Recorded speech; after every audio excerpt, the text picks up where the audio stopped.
Cyclone Megan is making landfall along the Gulf Coast of Carpentaria right now as a Category 2 storm on the South Pacific scale with winds of 105 miles per hour. It's still moving very slowly off towards the south-southwest right now and has picked up pace after peaking earlier with winds of 110 miles per hour, but has slightly weakened under increasing amounts of wind shear. So, as I said, it's got winds of 105 miles per hour right now, versus 961 millibars. It's been steady for about the last 6 to 12 hours. Peaked earlier today local time on the UTC clock with winds of 110 miles per hour, 115 miles per hour by the Joint Heavy Warning Center, but moving south right now at 6 miles per hour.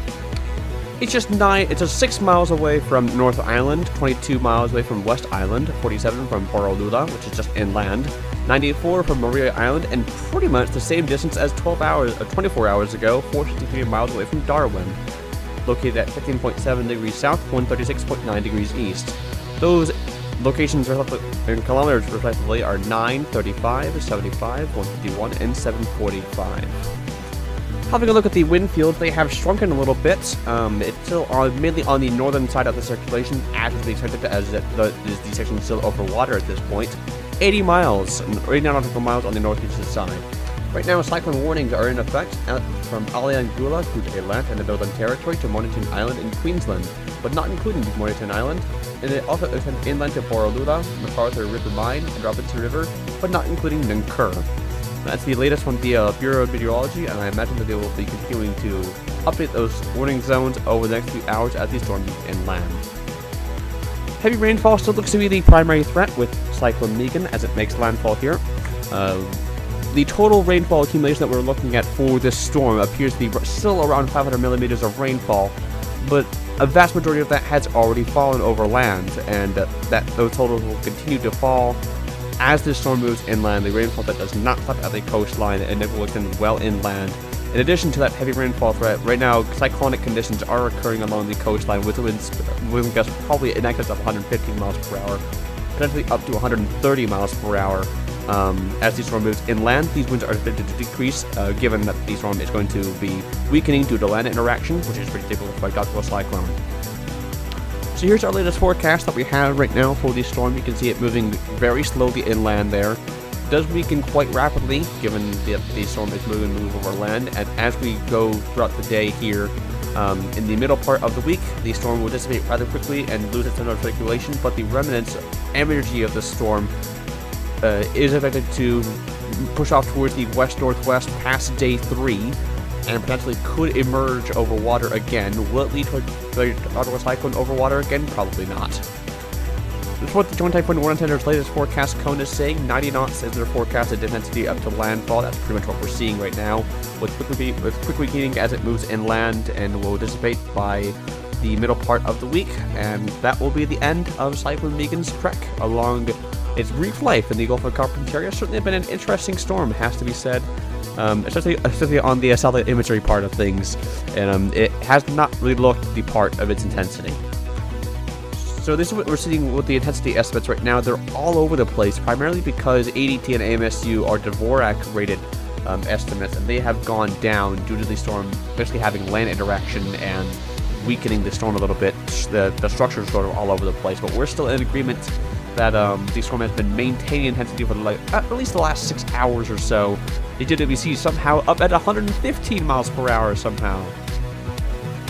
Here's what the latest model run is saying for the storm right now. Very quick weakening as it moves inland, and you can see there, once again, past day 3, right about there, it loses its center of circulation, but you can see some of the energy tries to make it back over water. Maybe it even does a little bit, but a vast majority of the winds, or the tropical cyclone force winds with this system, once it makes landfall, it looks to be mainly transitioning to the southern side of the circulation. So that is probably some good news for Darwin, which is on the northern side. I think that this storm is no threat to the city of Darwin whatsoever, and the energy won't really contribute to much up there in Darwin, I imagine. Maybe some isolated showers and thunderstorms, but not much for the city of Darwin.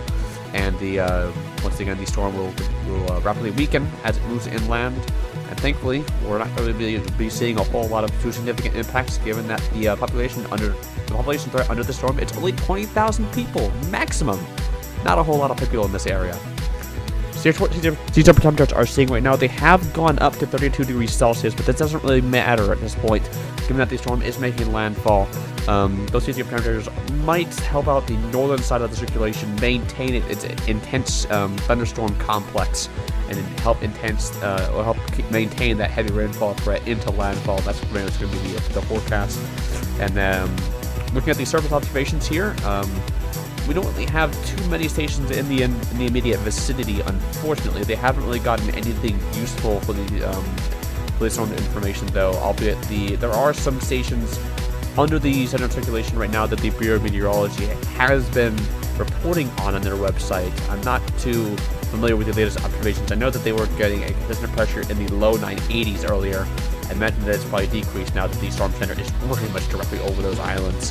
And we'll have to wait and see what we find in reanalysis after the storm dissipates. So there, as you can see, is the GFS the GFS track in red, the HWRF in blue, and the GWPC's track in gray. You can see they generally take the energy of this cyclone back over open waters. Now, does this lead to a potential tropical cyclone? Again, probably not. If it does, if one does somehow end up forming out of this, it will be Megan, because given that the low thunder will dissipate. So, not really anticipating anything coming out of this storm energy. Intensity guidance is suggesting a significant decrease in intensity. GFS, although keeps up the intensity a little bit, HWRF absolutely plummets it. And interestingly, the another model run there in that purple outline maintained the intensity for a little bit longer. Of course, landfall is happening now, so we're expecting that decrease pretty shortly, pretty much imminently, actually. Wind shear has gone up a little bit. You can see that it briefly nudged up to 20 knots earlier today, has gone back down a little bit since then. Still remains a pretty shear system at this point, given that 20 knots of shear is still pretty significant, even in the storm vicinity. Future temperatures are forecast to be pretty good, and relative humidity is forecast to be pretty decent as it moves inland. So that might help. That's another thing that might help maintain this storm's heavy rainfall threat as it moves inland. So inland areas, watch out for that rainfall continuing over the next few days. So here's what the storm is looking like right now. Absolutely massive cloud top, has to be said. Underneath that low level center and beyond even. Mainly on the northern side of the circulation, has to be said. The southern side has been pretty devoid of convection for a majority of this storm's life, and that's mainly due to the wind shear in the region. Thankfully, that wind shear is in the region, because if it wasn't a wind sheared storm, we could be looking at a much stronger intensity. I imagine Category 4 plus, potentially, if that wind shear wasn't there. Thankfully, it is. But heavy rainfall threat is continue for a fair while underneath that underneath those heavy cloud tops, I should say. Even on the outer bands of the east, you can see that it's continuing to fire out those outer bands even as the storm update is being recorded. Those are going to maintain that heavy rainfall threat far away from the center, albeit totals on those outer bands are to be less than the main convection area.